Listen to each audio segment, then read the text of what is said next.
it's time for Toker Talk Radio, the voice of the marijuana nation. What are you people? On dope? Where you can toke. I inhale frequently. Or you can talk. I experimented with marijuana and didn't inhale. Or you can toke and talk. 10 federal criminal penalties for possession of up to 1 ounce of marijuana. While we talk about toke on Toker Talk Radio. So, by the way, when it comes to pot, if you're 40 years old, you live in a log cabin in Oregon, you got 12 giant pot plants in your backyard, have a ball. Live from beautiful Portland, Oregon at Rolla J Studios. Hey, this is great. Just not cannabis. Plus your calls live at 971-533-7111. They're walking on their pants with their cap on backwards, listening to Enema Man and Snoopy Poop Dog. What's to keep somebody from getting all potted up on weed and then getting behind the wheel? Gateway theory doesn't work. It's a reality. Holland, is it real? Don't tease me. We're locking up people that take a couple of puffs of marijuana, and the next thing you know, they got 10 years. And now, here's your host, the guru of ganja graphics, the sultan of sativa statistics, and the worst nightmare of a reefer mad prohibitionist. A polite, perspicacious, productive pothead with a propensity for PowerPoint. Radical Russ Belville. All right, welcome back, Tokers and Tokettes. It's 6:10 p.m. Central Time. Sun's starting to go down here in Arlington, Texas. I'm at Dubious Studios, the headquarters of DFW Normal, where our very gracious hosts here have allowed us to set up shop to do the Russ Belville Show. We just completed the Southwest Cannabis Conference and Expo. That was held at the Fort Worth Convention Center, and my playlist is available now on my SoundCloud page at soundcloud.com/radicalruss. So if you missed any of what we've played for you, you can always go there to play it again and, of course, share it through all of your social media. And we just finished up playing the speech from Alexis Bortel, the 10-year-old medical marijuana patient, the refugee who had to leave Texas, make her way to Colorado so she can get the THC she needs to stave off her epilepsy. She's now something like 17, 18 days away from a year seizure-free, thanks to that medicine. And a point was brought up in our chat room. We got a great chat room out here at cannabisradio.com. If you're listening on the page, just click on the player. There's a little, looks like a cartoon balloon. It'll be waving at you. You click on that, it'll open up a separate page so that you can get into the chat room. And in our chat room, a point was made. One of our chatters said, they aren't voting against her. They're voting against the skateboarder at the rap concert. For every one of her, there are 100 making the movement look bad. And I get the point, and I've actually made that point many times. And it's interesting because today I got the chance to meet somebody, a Texan, who's very conservative. And I was just making small talk with him, talking about this and that, and disagreeing with him on the fact that America is not the number one nation in the world, statistically speaking, unless you're talking about prison population or military spending. And that's about it. But regardless, it was very interesting because we got into discussions of politics, and he's an affable guy, great to talk to. But we got into this discussion of how I agreed with the point that's being made here in the chat room, because I can understand Texas mentality. I came from Idaho and I understand that mentality, and that is people aren't so much voting against pot as they're voting against potheads, right? It's not the plant itself necessarily, as it is the culture and the symbology and the history that's behind it.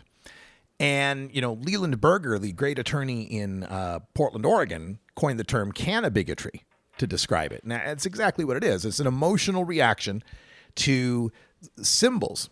And that's why, you get an Alexis Bortel up, and she's going to tug at heartstrings. And frankly, this is why the whole CBD oil thing moved as fast as it did. Remember, medical marijuana passed in California in 1996, and it was, 2004? No, I got to say 2008 before we had 15 medical marijuana states.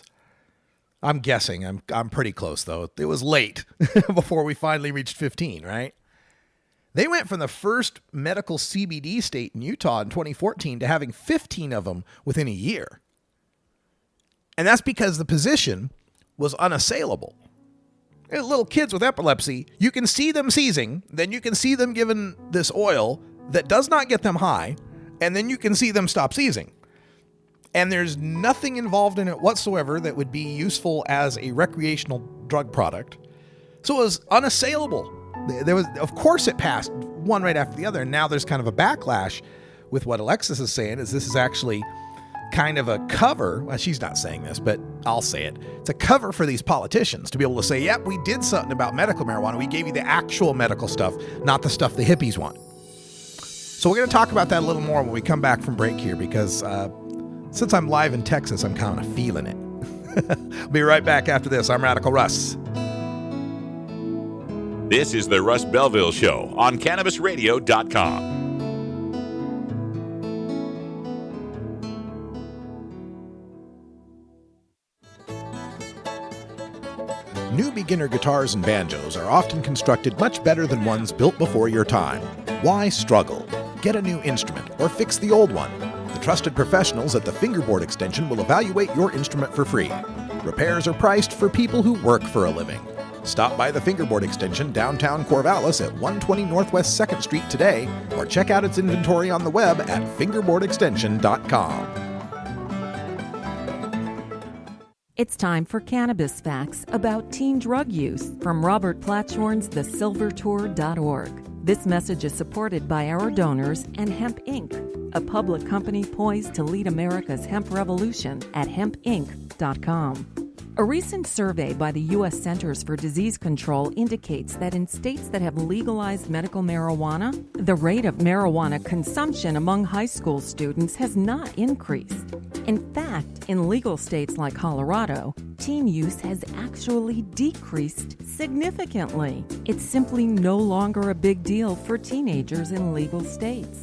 This was Cannabis Facts from thesilvertour.org, an educational nonprofit supported by our donors and Hemp Inc., a public company poised to lead America's hemp revolution at hempinc.com. Maui Wowie, Acapulco Gold, California Kush. Our strains stretch everywhere too. This is the Cannabis Radio Network. Ganjapreneur.com, your guide to the cannabis business world. Ganjapreneur.com is a comprehensive resource for cannabis professionals and entrepreneurs. Download the Ganjapreneur app on your smartphone or tablet to catch up on cannabis industry news, scroll through our daily job listings, and learn about successful cannabis companies, executives, and investors. Ganjapreneur.com, helping ganjapreneurs grow.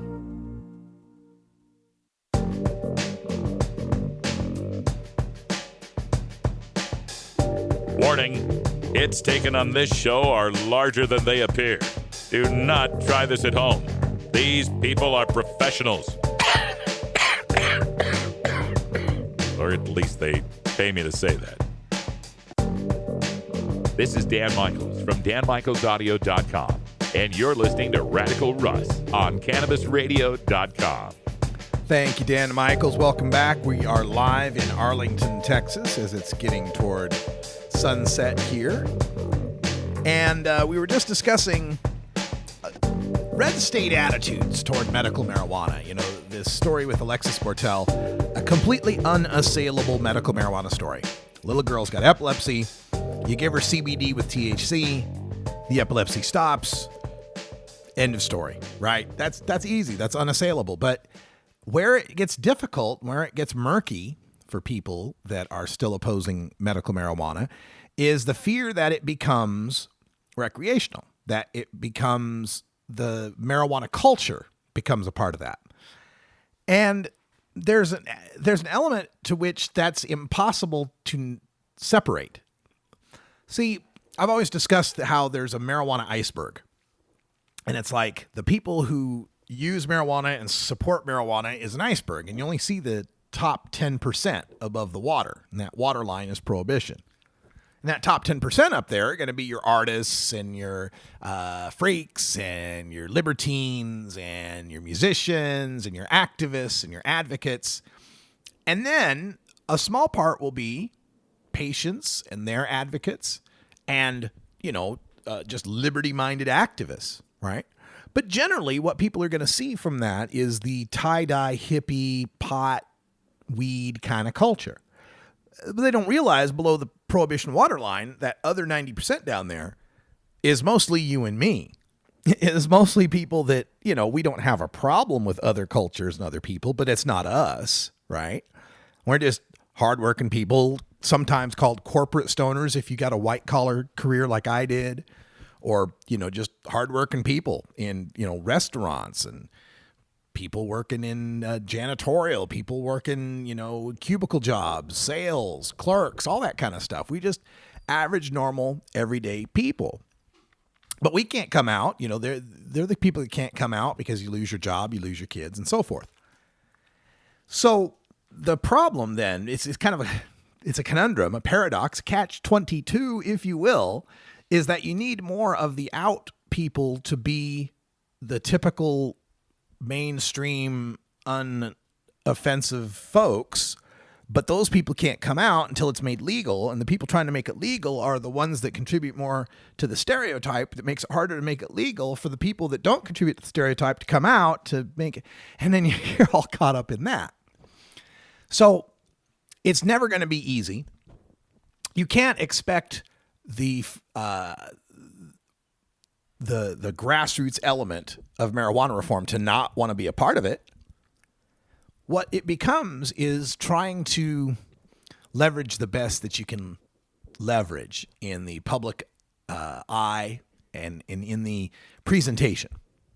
Back in Portland, used to work with numerous activists that they come from a long-haired, tattoo, pierced kind of culture. But when it came time to go to the State House, they put on a coat and a tie and a shirt, dressed nice, just as nice as they had.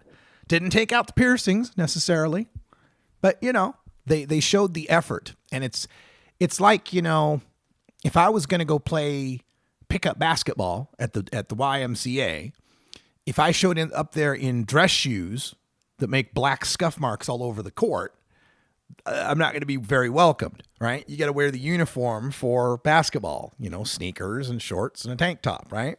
Well, that's what it is in legislating or public advocacy. There's a uniform that's worn. Whether you like it is irrelevant, right? I bet a lot of those baseball managers don't like wearing tights, but it's irrelevant. That's the uniform you wear when you go to work. And you can look at it as putting on a uniform. Look at it as going into battle. I mean, I get frustrated sometimes by the folks that they gotta like me just as I am, and I'm gonna show up in my tie-dye, and I'm gonna wear a fuck the DEA t-shirt, and I'm gonna, well, God bless you, but you're not helping, right? There's a time and a place for that, absolutely. And understanding that is one of the hardest things we have to do as activists when we're trying to lead others and get other people involved, is to put the best foot forward, so to speak. But that was one thing that was certainly welcome at the Southwest Cannabis Conference and Expo. Is a lot of professionalism in it. Very professional looking booths and great displays and great presentations by the people there. We've got a whole bunch of them we're going to show, or we're going to play, I should say, on the show for the rest of the week. So stay tuned for the rest of the week for that. We got lots coming up. But back to this medical marijuana, and, there's 100 of them trying to abuse it for every one that's legitimate. To me, I think that's inevitable. I think no matter how you want to divide marijuana into medical or recreational, it just can't be. It's one plant. It is hemp, and it's cannabis, and it's pot, and it's marijuana. It's one plant. We can pretend and make lines to divide it, but they won't work because nature doesn't work that way. The law of supply and demand doesn't work that way. Your legislature can pass a bill that says pi is equal to 3.0, doesn't make it so. So I think we've got a problem in that you can never artificially divide marijuana that way. And so any attempt you have, and people hate me for saying this, but anything you do to pass a medical marijuana law has to inevitably lead toward legalization. It's already happened in 4 states. And this is one of the, things the opponents put out there. We can't pass medical because it'll lead to legalization. And I don't disagree with them. Because what keeps prohibition afloat? Ignorance about marijuana. What happens when you legalize medical marijuana? People become less ignorant about it. What will be their natural inclination after they become less ignorant? To end prohibition. And I've always been of that, let's legalize medical first, of course, if that's what we can get done. But after that's done, we're not going to stop, are we? No, we're going to point out how, hey, look, we gave a subset of people some marijuana and nothing bad happened. Why don't we give more people some marijuana and see if nothing bad happens? And of course, after we've got 4 states that legalize now, that becomes even more of a concern. That becomes even more of a powerful argument. Now we've actually done it. We went from medical in 4 states to legal in 4 states, and oh my God, nothing bad is happening. In fact, we're making a lot of money. We're controlling a lot of what few harms there are through potency testing, labeling, those kind of things, educational campaigns. So as you push forward for medical marijuana, you have to keep pushing forward to it. And of course, you'll have people like, Alexis and other medical marijuana patients whose position is unassailable. But trying to draw the line, no matter where you draw it, is going to have people on the wrong side of the line trying to find their way over that line. They can't not want to do that. And we can't fault people who are currently criminals for doing something that's not harming others from trying to find loopholes and ways to use a system to avoid being persecuted and prosecuted and incarcerated. There's that, there's the 100 skateboarders. And I've made that point too. The skateboarders going to the dock in the tent to get their recommendation before the Cottonmouth Kings concert. But I'm not blaming the skateboarders. Hell, go for it. You got a way that you can pay $40 and not go to jail for pot? That's great. Now, what does that do to the medical marijuana movement? Well, like the chatter says, it makes it harder to pass medical marijuana because people think it's just legalization. So eventually, I think, after we pass these legalization initiatives in 5 more states, we get to 9 states with legalization. Maybe 10 if Vermont passes its, through its legislature. And then we get another Florida or Ohio and Missouri, maybe Arkansas, maybe Idaho passing medical marijuana. So that even if we get just 2 of those states, we've got half the U.S. states that have medical. Eventually, this means that the debate has to be going to legalization because it'll be increasingly obvious that we got, 10 of the 50 states, 20% of the United States is legal. 50% of the United States is medical. Why are we even playing with this difference between medical and legal anymore? Let's start arguing about whether or not we should just legalize marijuana. That's where I think that is eventually headed. Hey, bud. Let's party. Wow, man. I'm telling you, I'm jet lagged. The show's gone long. My timing is all off. We missed 420 by 7 minutes. We're 7 minutes late to 420, which means we are in imminent danger. We're going to take care of that danger with a safety briefing. We'll be right back with more from the Southwest Cannabis Conference and Expo with Canna Moms right after this.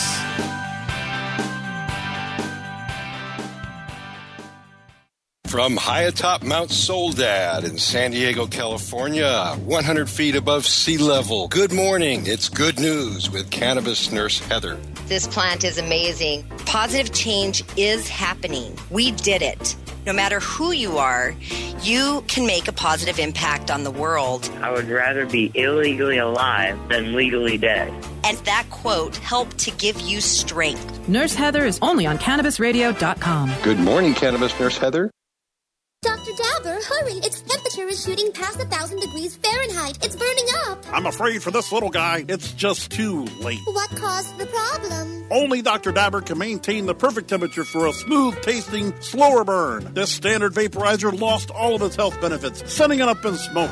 So you're telling me that most vapor pens burn so hot they produce smoke, not vapor? Correct. Keep away from those standard vaporizer pens and turn to Dr. Dabber. Doctor's orders. Less heat, more flavor. Tokers, There's no good reason to get your dog stoned.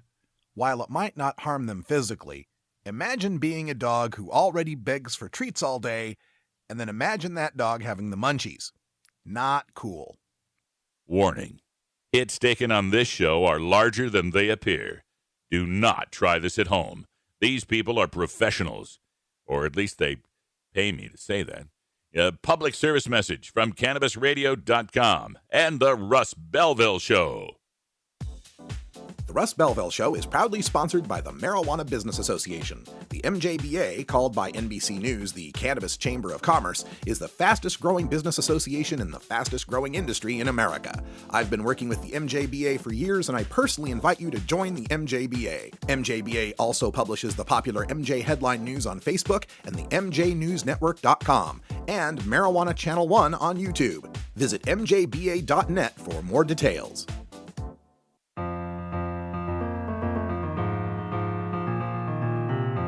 Pod 2.0. It's not your father's Woodstock weed. This is the Russ Belville Show on CannabisRadio.com. Welcome back, everybody.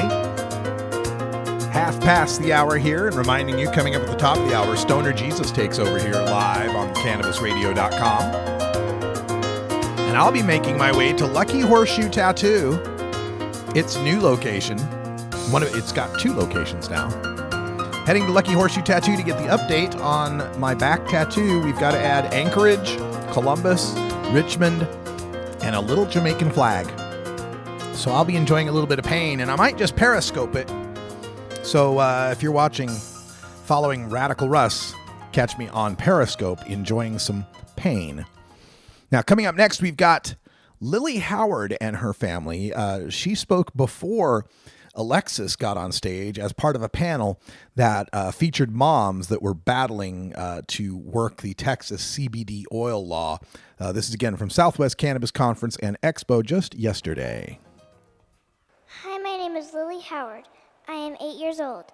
I have a sister Harper who is 5 and a brother Seth who is 1. When my sister Harper started taking hemp 2.5 years ago, it changed my life. Instead of just doing things for her, I could help her do things for herself. My sister. You're doing a great job. My sister Hemp helped my sister be my sister and gave us a family.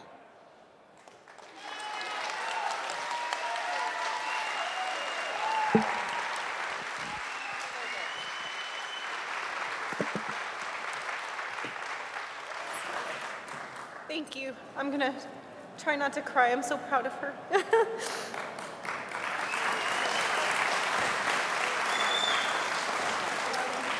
Thank you. Everyone has a success story. Many of us sharing the stage today are speaking of how hemp changed our lives and the lives of our loved ones. And we are no different. At just 2 weeks of age, seizures started overtaking my daughter Harper's body. We traveled the nation to figure out why. And 9 months later, we were given a diagnosis of CDKL5 disorder. At the time, in 2011, this rare and often deadly condition affected only 300 worldwide. Harper was one of them. Today, that number is doubled, almost tripled. Most with CDKL5 are confined to wheelchairs, cannot walk, talk, or care for themselves, suffer from scoliosis, visual impairment, gastrointestinal issues, sensory issues, and seizures. The worst part was hearing the words, "No known cure." I can sum up in one word how my husband and I felt about that. Unacceptable. Unacceptable. From that point on, we knew what we were dealing with. And we decided to honor Harper by learning as much as we could about CDKL5 and giving her the absolute best life possible. Our hearts went out to other families that were affected by this condition and the symptoms of it, such as epilepsy. We launched hopeforharper.com in an effort to share what we were learning with everyone around the world. During the first 3 years of Harper's life, I cried. Still crying. No, I cried. I cried every day. I cried every day, and I prayed every day that if God wasn't going to heal her, that he would take her and set her free. But that didn't happen.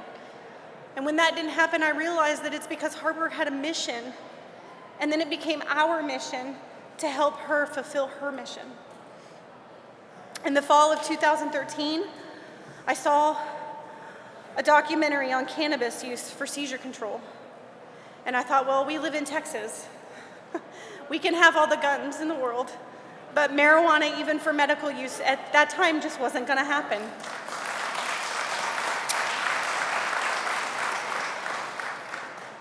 In addition, we couldn't just leave 5 generations of family behind. Those were our support system, and we needed them. We couldn't leave the team of doctors that we built for Harper that kept her alive each year for us. Moving wasn't an option. After extensive research, we figured there had to be an alternative, and we found one.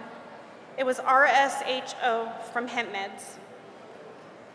Immediately upon consumption of RSHO, Harper's seizures were cut in half.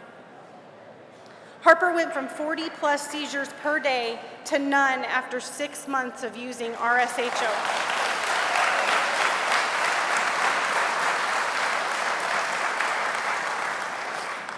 That is the moment when Harper stopped simply existing here on earth and she began to live.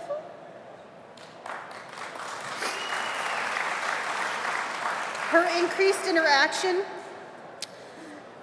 interaction strengthened the bond between her siblings, between us as her parents, and her other loved ones. It took her off the failure to thrive list. We were finally able to know our daughter, her fun, loving, and sassy personality. Harper could nod yes and no. She could use her assistive device and tell us what she liked and what she didn't. With assistance, she could ride a horse, a bike, swim.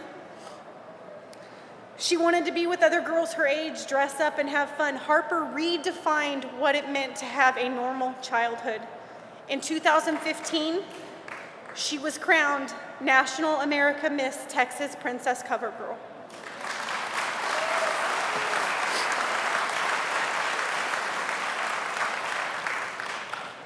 In my story, I hope that you can see at this point what is undeniable. Hemp helps. I stand here today and I encourage all of us to help others lead by example. Whether it's sharing our unique stories to educate one person, one country, the world, we need to stop fighting and start unifying because hemp helps. For those who cannot relocate to a medical marijuana state, please tell them about RSHO. It's an option that's available to them in all 50 states. You can read about it on hopeforharper.com. We need to be giving people support so they don't feel isolated and they feel encouraged to try everything that is available to them. It is surreal that today we are standing at a cannabis conference together in Texas because hemp helps.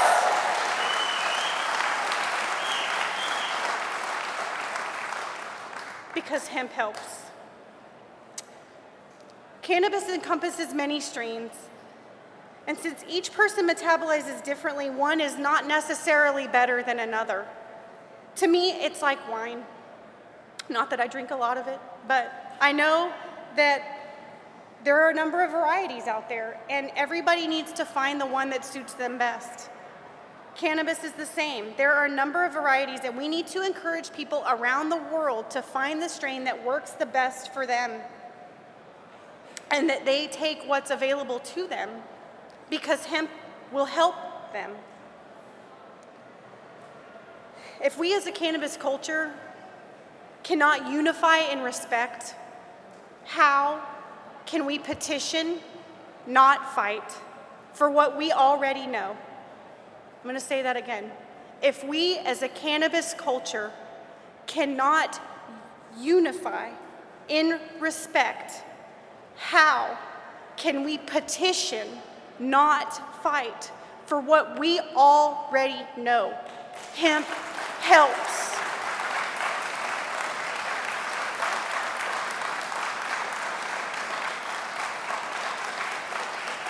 We should be looking at cannabis as a first resort. Then, if needed, pharmaceuticals can step in and work with nature. Harper was the perfect balance of science and nature. She wasn't pharma-free, but hemp, without a doubt, improved and prolonged her quality of life.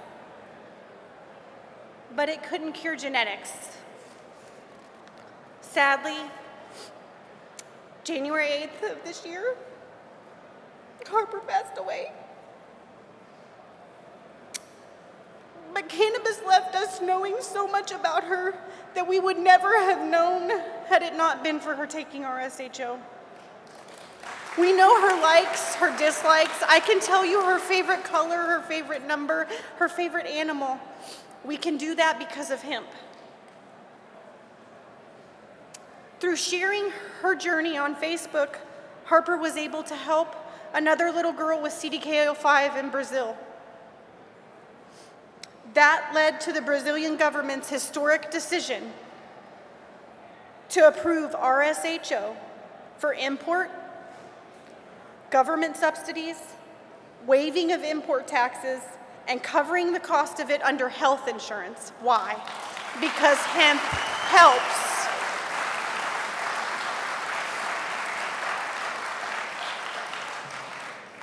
Harper left the world with one final gift. She donated the world's first 28-month daily cannabis use brain to CDKL5 and seizure research.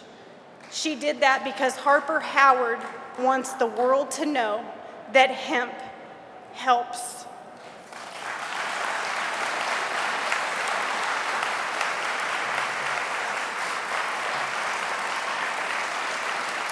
Thank you.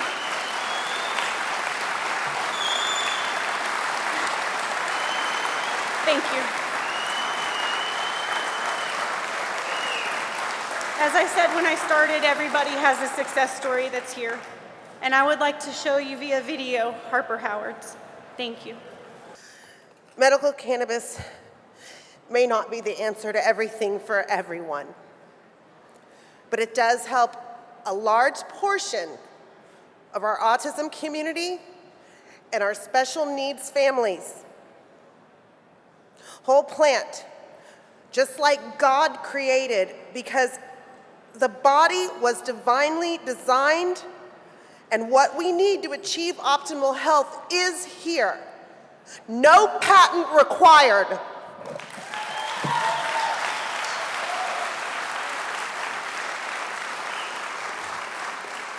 And my son deserves access. All our children do. That's more from the Southwest Cannabis Conference and Expo, yesterday's proceedings at the Fort Worth Convention Center here in Fort Worth, Texas. I'm actually in Arlington, coming to you live from Dubious Studios, the headquarters of DFW Normal. When we come back, we've got more highlights from the Cannabis Expo, including Renee Petro from Cannamoms, and a visit with our good friend and cancer survivor Barbara Humphreys, coming up next, right after these messages. Then make sure you stay tuned. Stoner Jesus is coming up at the top of the hour, live here on CannabisRadio.com.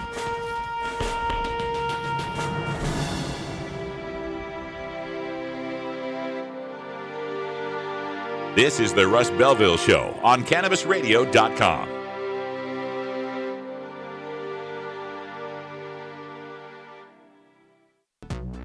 When you are starting up a medical cannabis business, you want a fired-up lawyer who understands the needs of cannabis consumers. The Law Office of Lauren Vasquez is your fired-up lawyer for the cannabis industry. Visit her website, fireduplawyer.com, or call 1-855-MMJ-LAWS for more information. That's 855-665-5297 for Lauren Vasquez, your fired-up lawyer, or email fireduplawyer@gmail.com. Cannabis Confidential with Dr. Dina. Candid. I want to give you the inside story. Captivating.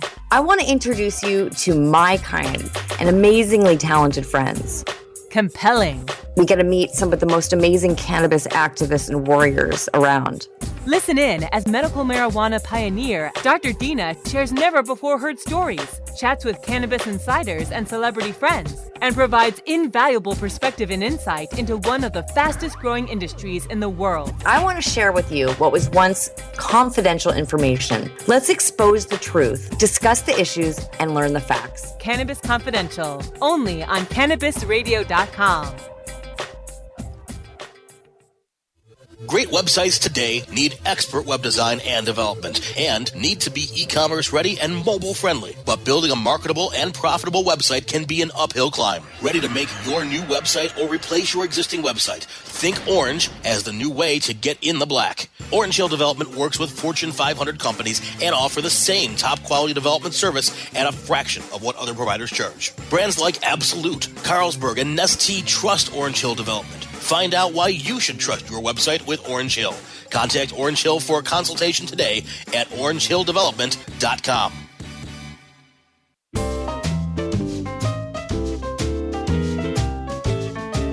Pod 2.0. It's not your father's Woodstock weed. This is the Russ Belville Show on CannabisRadio.com. Sun's going down here in Arlington, Texas. We are live on CannabisRadio.com. Radical Russ here, where we finished up the Southwest Cannabis Conference and Expo. Got a couple more excerpts from that conference. Make sure you join us tomorrow. I'll have more highlights, including my personal interviews with former quarterback of the Chicago Bears, Jim McMahon, former defensive end for the University of Idaho Vandals, Marvin Washington. He was also a pro football player too, but anyway, this is Renee Petro from Canamoms, followed up by Barbara Humphreys.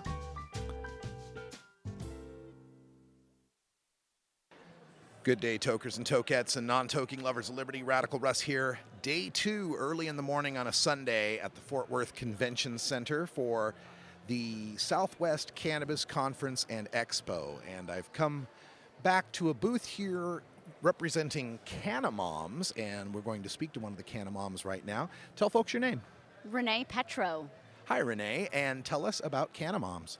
So, Canamoms is a group of moms that provide awareness of education about and access to alternative and supplemental healthcare options for the critically or chronically ill, medically complex, and special needs children.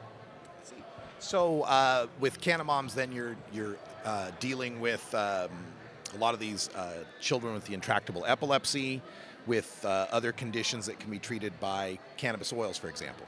True. We're dealing with children of any ailment, not just epilepsy, cancer, any type of condition that would benefit from utilizing cannabis as medicine. And tell folks your name as well. My name's Annalisa Clark. Annalisa, how did you get involved with Canamoms? I actually have a daughter with intractable epilepsy that had failed all traditional medical methods there are. And so I was searching for alternatives and tried cannabis oil, and it worked, but I didn't know what to do with it. I didn't know where. I kind of felt like I was on an island by myself, and I met these other moms. We all met online. Just searching for a sense of community, searching for how to take care of our children and how to think outside the box. And at the same time, we were all not conforming with traditional methods or society, so we were constantly having to support each other from being ostracized by medical community, teachers, law enforcement, legislators for wanting to do this with our children. So we banded together 2 years ago, and it's been a fantastic movement. Texas has had some movement on this with the adoption of a CBD oil bill. Can you explain to our listeners why that's not going far enough? Well, I'm actually from Florida, and so we have a CBD bill that passed January of 2015. It actually went into effect, and we still have no medicine. CBD-only bills are just a ruse to make the politicians think, or so that the politicians can let you all think they're doing their jobs, and everyone should be, happy that they did something. And CBD itself is not going to help very, very small percent of the population. So it's a whole plant. So we're advocates for whole plant. We're advocates for domestic use, not imported things, but domestic whole plant. CBD, THC, THC, whatever's needed, because we know that the entire plant and all of its components are important for healing. And these CBD bills will never go anywhere. They won't be profitable for the poor people that are putting tons of money in them. And then all the patients that wait and wait and wait just for access, I fear are going to be disappointed when they see minimal results. They might see results at the beginning and then they quickly fade, and then they won't have an alternative to go to because the legislation has restricted access to everything else.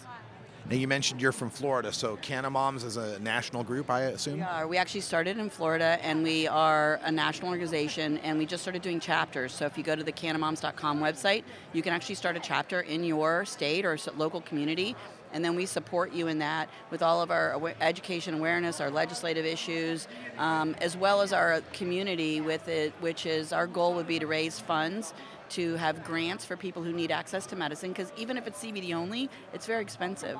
And that's our other concern, is even the states that are legal, the people who need it can't afford it. And the states that are coming online, no one's talking about this. And so our goal is to be able to raise enough funds that we can provide grants to people who need the medicine or need relocation because it's a failed or an inactive rules in their state, and they might need to go somewhere else. We all went to another state at one time, and someone was generous enough to sponsor us and help us do that, and we want to be able to give back to others like we were given to. That's beautiful. And as you've been on this journey, I assume it's been incredibly difficult in a lot of ways, and had this been your first foray into activism and politics? Yes, it has. I had never, ever gotten involved with advocacy or activism other than advocating for my children. And the politics side was very interesting. I'd never paid attention at all. And we actually had an amendment that didn't pass, lost by 2%. And I really didn't even pay attention to that at the time. And but we all testify in our state capitol. We go to all the hearings, we follow the bills, and it's very frustrating because our legislators are not willing to listen. And I think we need federal movement that will force our state legislators to listen. But they're not listening to us from a state perspective. Tell our listeners how they can get in touch with Canna Moms, because I know there's a lot of them listening out there and they want some support. So if you go to cannamoms.com, that is the best place to go. And from there, there's a way to start a chapter or even to contact us for help. We do have pages in different areas that are regionally specific, but if you just go to the Canna Moms website, we are on Facebook as well. So you can like us on Facebook. It is an open community group, so it's not a closed group. And it is just meant for advocacy, awareness, and community support. That's excellent. Thank you for doing what you're doing and standing up for all the parents out there that need access to this whole plant medicine. And thank you. Thank you. All right, check them out, cannamoms.com. I'm Radical Russ. We're going to take a break. We'll be right back after this with more from Southwest Cannabis Conference and Expo. Welcome back to the Southwest Cannabis Conference and Expo. Radical Russ here on the floor, day one in Fort Worth, Texas. And joining me is someone I'm really, really happy to see, Barbara Humphreys. How you doing? I'm doing great. How are you? I'm doing great, and what gorgeous hair you have. Thank you very much. I'm so happy to have hair now. Last time we had spoken, you were battling cancer, you were going through chemo, you'd lost your hair. We had a great interview, ended up on my top 10 for 2015. Tell us what's been going on for you since then. Well, as of October 2015, I'm now officially cancer-free. Yes. I'm finished with all of my treatments, so I haven't even had to go back to my doctor, and it's been fantastic. And I'm growing hair in now. It's about 4 inches long and curly. Yeah. Now I am serving as the patient outreach coordinator for DFW Normal. So I'm getting more involved with that, and I like to help patients with as many resources as I can provide them with. whether it be links for just financial help, or I'm having people reach out to me for a lot of different reasons. I try to help any way I can. How much outreach are you getting? Like in a week, how many calls are you going to get from people in Texas desperate for medical cannabis? I get several messages. My inbox is always full. A lot. It seems like for these folks that are calling you, it's got to be really frustrating and almost, you'd be pessimistic as to whether or not they're going to get help here in Texas. Are things changing? Are the legislators starting to get this? I don't know. No. I think that it's going to be a hard push. I think 2017 is going to be interesting. Do I think that we're going to get a full comprehensive medical bill here at that time, or even a full plant bill recreationally? No. I don't really know how long that's going to take. We need to get some of these politicians out, some specific ones like Sheriff Travis and Denton, and the ones that are really hard opposed to it, we need them out of office. So right now, it's voting time, so we need to get out there and vote. How has the reaction been from the public? I mean, you go around, you tell your story, and are the people of Texas starting to get it? Yes, absolutely. I get only positive responses. People warned me when I started this that I would get a lot of negative. To be honest with you, I really don't. A lot of people are 100%, and I've even been able to talk my grandpa into the value of cannabis. So, I think a lot of Texas is ready for it. The people are. Yeah, I mean, people think of Texas as the buckle in the Bible Belt, but the folks here are starting to get it, that it's a medicine and it can help a lot of people. So they just need to get in front of their legislators, call them, talk to them, email them, let them know this is a medicine that Texans need to have access to. So what's next for you? Are you continuing with DFW Normal? Are you appearing at any events or anything? Well, I will be speaking at the March in May. As far as events before then, I'm not really sure. I'm just there whenever they ask me to do whatever they need me for. I'm pretty much here to work. I'm an activist every day, so I'm here to do whatever they need. And as far as that, I've just been doing art to pass my time because it's really calming to my soul. Is this your art that we see here on the table? Yes. Oh, it's beautiful. They got the one that looks like the Van Gogh, and we got one that looks like a Texas flag with an eagle and a cannabis leaf and an owl here, and there's some beautiful work here. Thank you very much. How long have you been painting? I actually only started in August. Really? Yes. Wow. Thank you. You're doing great. That's amazing. Thanks. All right. Well, Barbara Humphreys, you've done so much for so many by getting your story out there, and other people are going to hear your story and recognize, hey, she's like me. I can get through this, and I think you give people a lot of hope. Was it scary for you staying here in Texas? Did you have any problem with law enforcement during this time? Yes, it was scary, and yes, I did have a problem with law enforcement. I also had a problem with CPS during this time because I have 2 young kids. And so someone made a phone call. They showed up at my house. I was honest with them because I find it hard to lie in general. I thought I was going to have a lot of problems. They were actually really understanding. They dropped my case, told me that if they were in my shoes, they would smoke a joint too. Wow. So, I mean, even people in high platforms like that are starting to come around. I think a lot of them, some of these DAs are starting to recognize the negative public relations if they took these cases to trial. Do you think that had an effect? Yeah, probably. I'm sure. Well, Barbara, thank you so much for taking the time to talk to us. Good luck with your art today, and so glad you're cancer-free. Thank you. Me too. Yay! All right, we'll be back with more from Southwest Cannabis Conference and Expo right after this. Always great to see Barbara Humphreys and all the good folks here with DFW Normal. I'm live in Arlington, Texas. The sun has gone down, and we're preparing for the Stoner Jesus Show, which is coming up next here on CannabisRadio.com. I looked up and realized it's just 3 minutes till the top of the hour. Better cue the close. I'm out of here. I got to head to Lucky Horseshoe Tattoo in Fort Worth, Texas, the premier tattoo shop in the DFW area. Thomas Barrington going to be updating my tattoo. We got to add Anchorage, Columbus, Richmond, and a Jamaican flag. So pray for me, Stoner Jesus. I'm going to be in a lot of pain. For everyone here at Dubious Studios, DFW Normal, and CannabisRadio.com, I'm Radical Russ. Thanks for joining us. And until next time, take care of each other, tokers.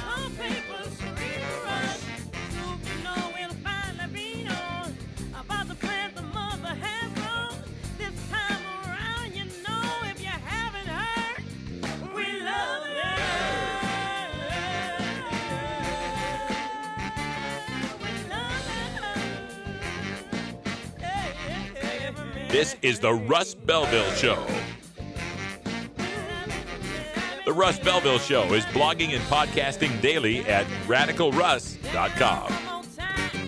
You take a seed, you plant it, you grow it, you dry it, you roll it, you smoke it. You take a seed, you plant it,